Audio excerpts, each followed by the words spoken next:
Hello everyone. Today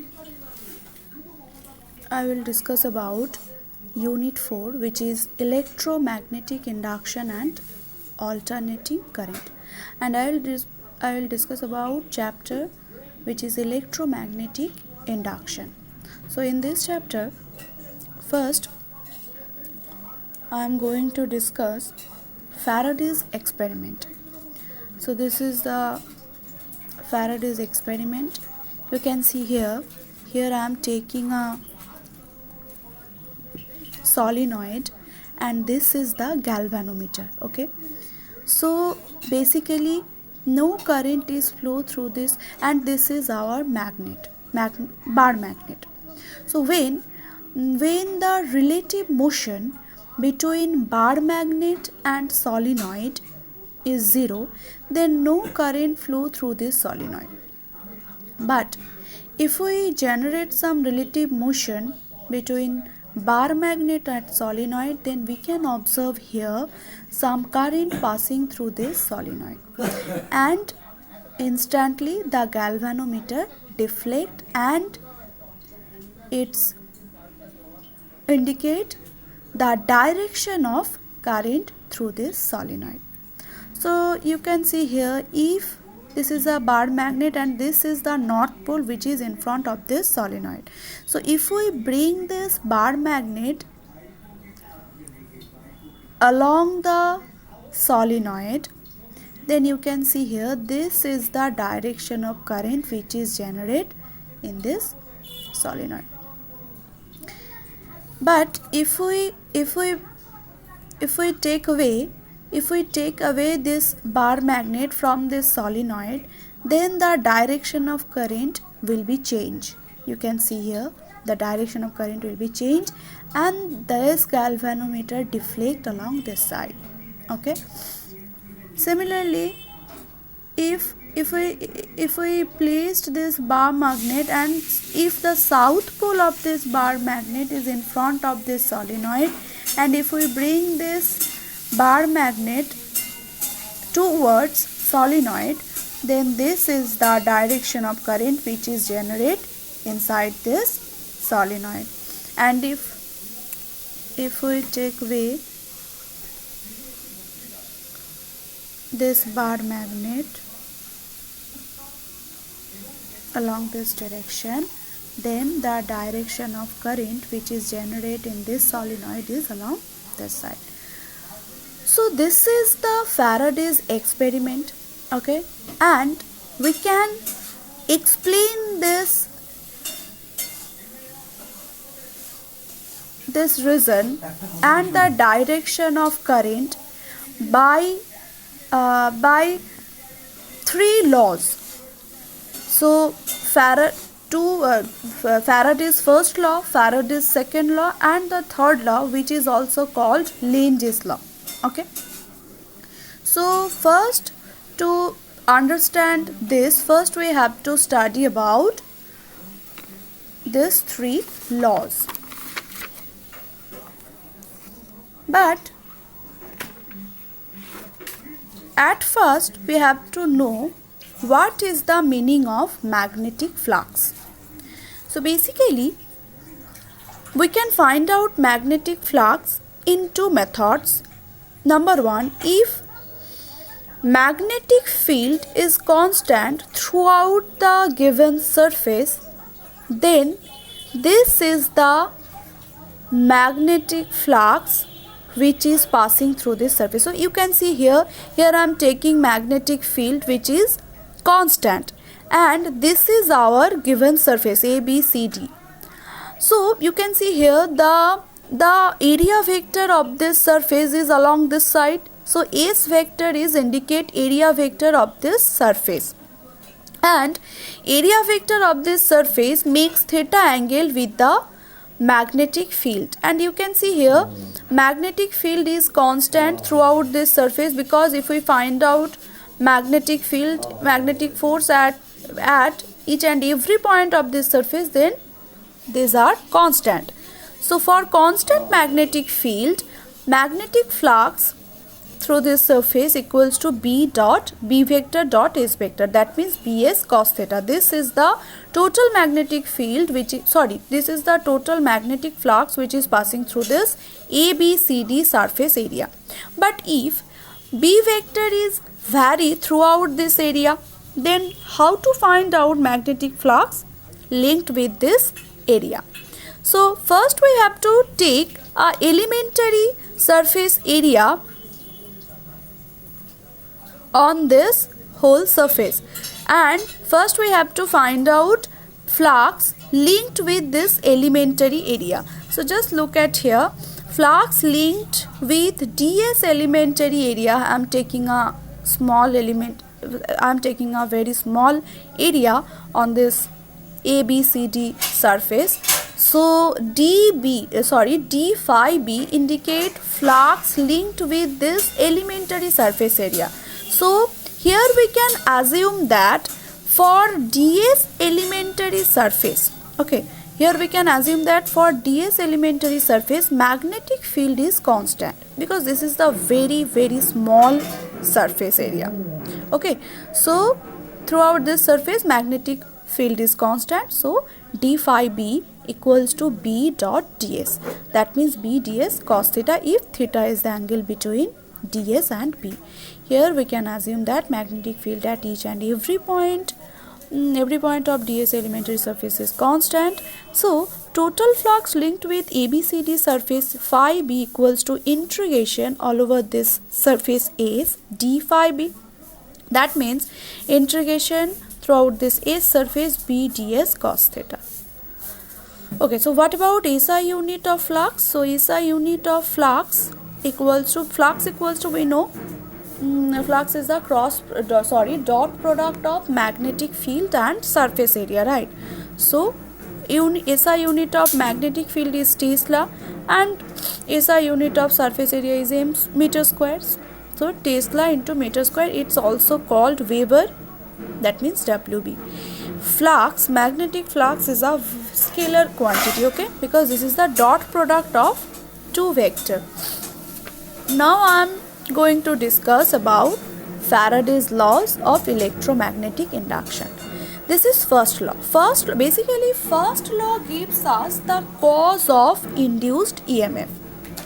Okay, because in this experiment current passing through this solenoid, because EMF induced inside the solenoid, right? Because without potential difference, EMF means potential difference basically. So without potential difference, current cannot flow through any circuit. Or we can say EMF equals to electromotive force. So that means some potential generate inside this solenoid, which is motivate all the electrons flowing along a fixed direction, and that is current. Okay, so that means first law gives us the cause of induced EMF inside a circuit. So just look at here, Faraday's first law of electromagnetic induction states that whenever magnetic flux linked with a circuit changes, induced EMF is produced. So just look at here, if we bring a magnet then we know a magnet always generate field lines around this. So that means some field lines are generated from this magnet. All are the field lines, right? So just look at here, some field lines passing through or linked with this solenoid. So if we move this magnet, if we bring along this side, then you can observe here the magnetic flux linked with this solenoid is increasing. But if we take this away from this solenoid, then you can see here the magnetic flux linked with this solenoid is decreasing, right? So that means you can say that if we move any one, that means if we create relative motion between them, then flux linked with this solenoid will change, right? So if the flux linked with any closed loop will change, then induced EMF is produced, which is the cause of induced current. So it gives us the cause of induced EMF. Second law, what about second law? Second law basically gives us the magnitude of EMF. Faraday's second law of electromagnetic induction states that the magnitude of induced EMF is directly proportional to the time rate of change in magnetic flux linked with the circuit. That means induced EMF directly proportional to the rate of change of flux, that means d phi by dt, right? This negative sign arises here because the direction, that means this negative sign arises here because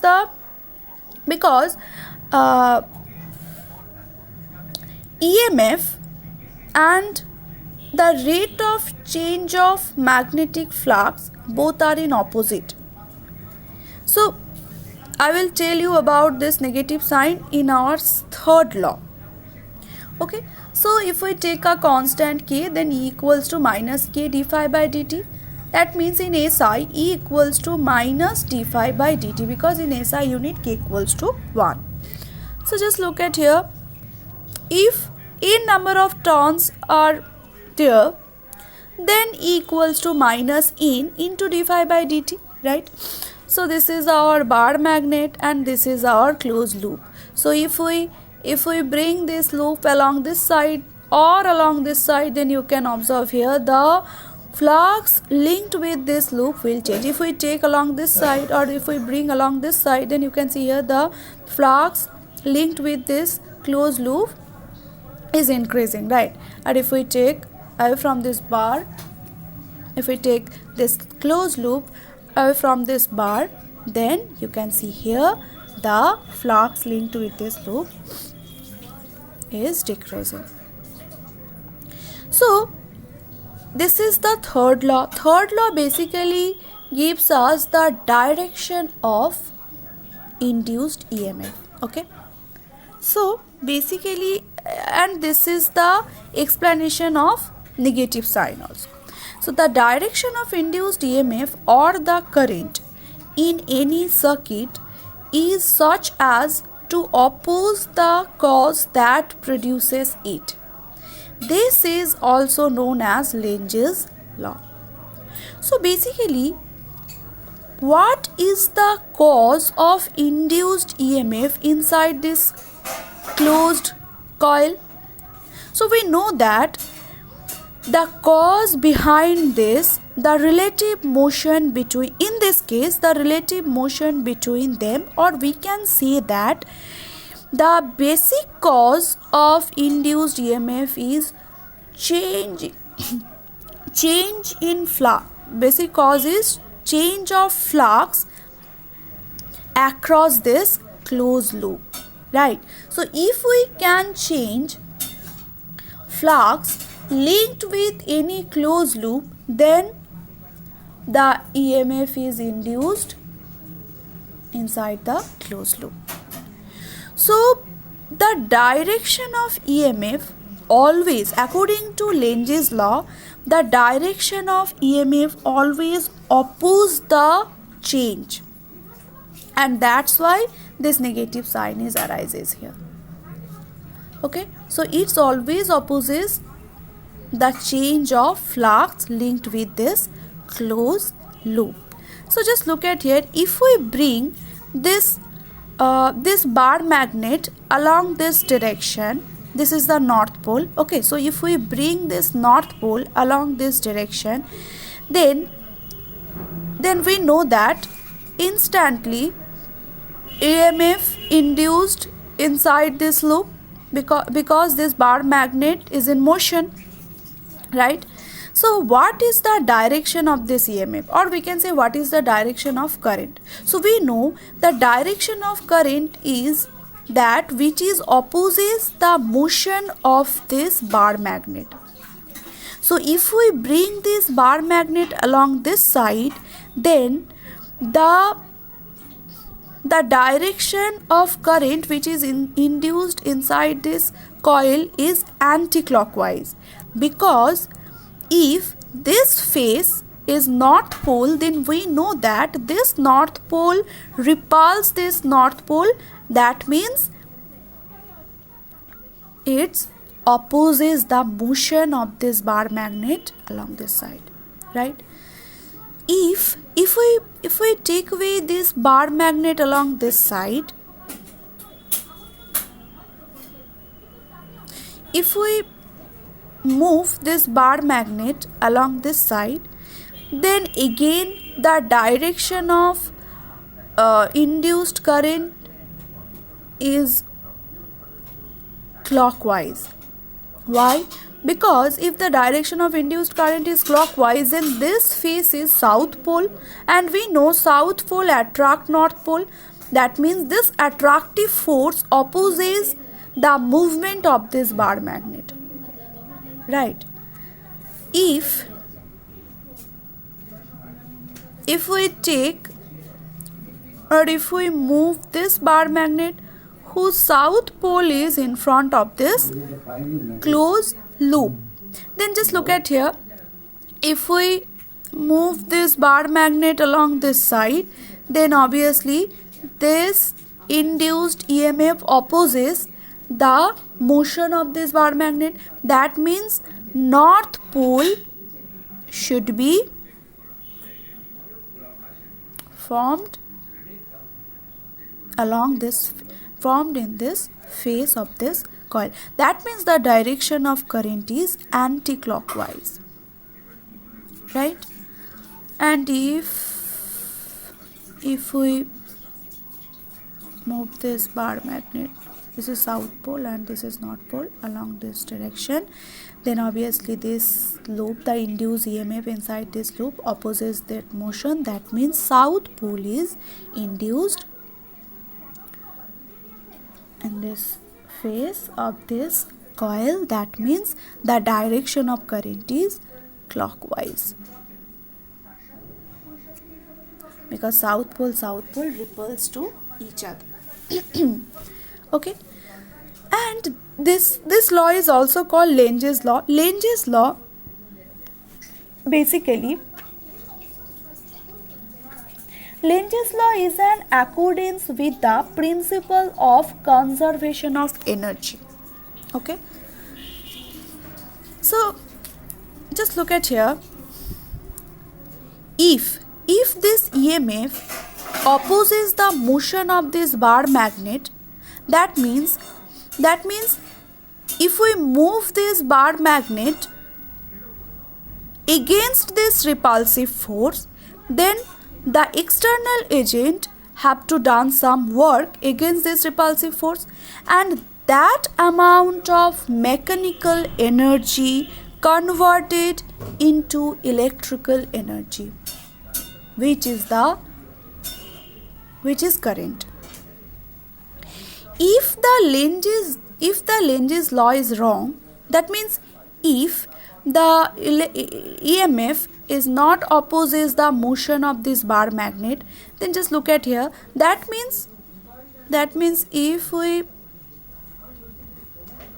move this bar magnet along this side, then there should be generate south pole, right? That means this south pole attract this bar magnet, and without any external force this bar magnet come to this loop, right? So in this case no external agent need to do work. That means without any energy loss or without any external energy loss, the electrical energy automatically generate inside this coil, which is against the conservation of energy. right? Because we know energy cannot be created or cannot be destroyed. So in this case energy automatically created, but in this case mechanical energy in this case mechanical energy lost by external agent converted into electrical energy in this loop. So basically in this case mechanical energy converted into electrical energy. Okay, so that means Lentz's law always follow energy conservation law, but this is not. Okay, so we can find out the direction of induced current by using Fleming's right hand rule. Okay, so we can also find out by using Fleming's